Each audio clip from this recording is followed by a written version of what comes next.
আমাদের যাদের মাঝে মধ্যে প্রায়ই লোকাল ট্রেনে যাতায়াত করতে হয়, সেই লোকাল ট্রেনে যাতায়াত করতে গিয়ে টিকিট কাটাটা একটা সমস্যা হয়ে দাঁড়ায়। টাইম মতো স্টেশনে ঢোকা এবং তারপরে যদি ভিড় লাইন হয়, অনেক সময় ট্রেনটা আমাদের এই কারণে মিস হয়ে যায়।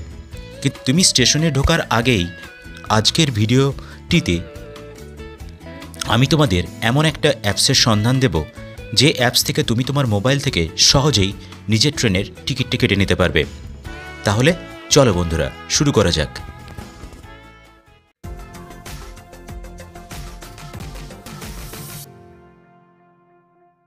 প্রথমে তুমি তোমাদের ফোনের প্লে স্টোরে চলে যাবে। প্লে স্টোরে গিয়ে এখানে সার্চ করবে ইউটিএস অ্যাপ লিখে এখানে সার্চ করলে এই যে অ্যাপটা দেবে ইউটিএস, এটাকে ডাউনলোড করে নেবে ফোনে।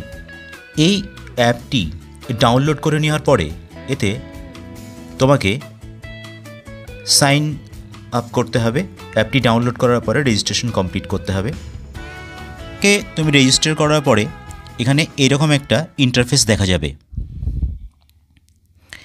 এবার চলো আমি তোমাদের দেখাচ্ছি যে কিভাবে তুমি স্টেশনে ঢোকার আগেই ট্রেনের টিকিটটি নিজের ফোন থেকে বুকিং করতে পারবে। দেখো, আমি এই মুহূর্তে আছি কৃষ্ণনগরের আমি যে জায়গায় আছি সেখান থেকে স্টেশনের দূরত্ব প্রায় 1.5 কিলোমিটার মতো। সেটা বোঝানোর জন্যই আমি এই গুগল ম্যাপটা দেখাচ্ছি, যাতে তোমাদের বুঝতে সুবিধা হবে। কিন্তু তুমি কখনোই প্ল্যাটফর্ম থেকে বা ট্রেনের ট্র্যাকের মধ্যে থাকলে তুমি কিন্তু ট্রেনের টিকিট কাটতে পারবে না। এবার আমরা ইউটিএস অ্যাপসটিতে আসব। অ্যাপটি ওপেন করে নিলাম। অ্যাপটি ওপেন করার পরে দেখো এখানে অনেকগুলো অপশন আছে। তার মধ্যে এখানে প্রথমে লগ ইন করে নিতে হবে। লগ ইন তোমার মোবাইল নাম্বার এবং পাসওয়ার্ড দিয়ে সেট করে রাখবে। এখানে ডিপার্ট ফর্ম, এখানে তুমি কোথা থেকে যাচ্ছ। আমি যেমন কৃষ্ণনগর থেকে যাব, আমি যাব স্টেশন যাব ব্যারাকপুরে যাব, অটোমেটিক চলে আসবে। তুমি যদি স্টেশনে থাকো বা প্ল্যাটফর্মে থাকো বা ট্র্যাকে থাকো, তাহলে কিন্তু তুমি যে স্টেশনটা দিয়ে সার্চ করতে যাবে সেই স্টেশনটাকে তোমাকে কিন্তু দেখাবে না। এটা দিয়ে আমি সার্চ করব গেট টিকিটে দেখো এখানে 20 টাকা ভাড়া, কিন্তু আমার ব্যালেন্স আছে 51 টাকা। আমি 50 টাকা মতো ভরেছিলাম। এরপরে বুক টিকিটে আমি ক্লিক করব।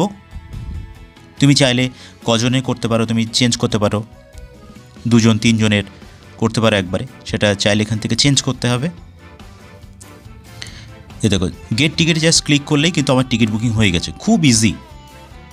ওকে, এখানে তুমি ভিউ টিকিটে গিয়ে এটা তোমার নিজের টিকিট দেখতে পারবে, কোথা থেকে কোথায় যাচ্ছ, এবং এটা চাইলে একটা স্ক্রিনশট রেখে দিতে পারবো।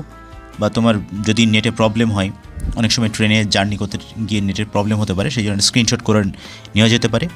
শো টিকিট, এখানে ওই তুমি যে টিকিটটা বুক করলে সেটা ওখানে থাকবে। আর ওয়ালেটে তোমার হচ্ছে টাকাটা থাকবে।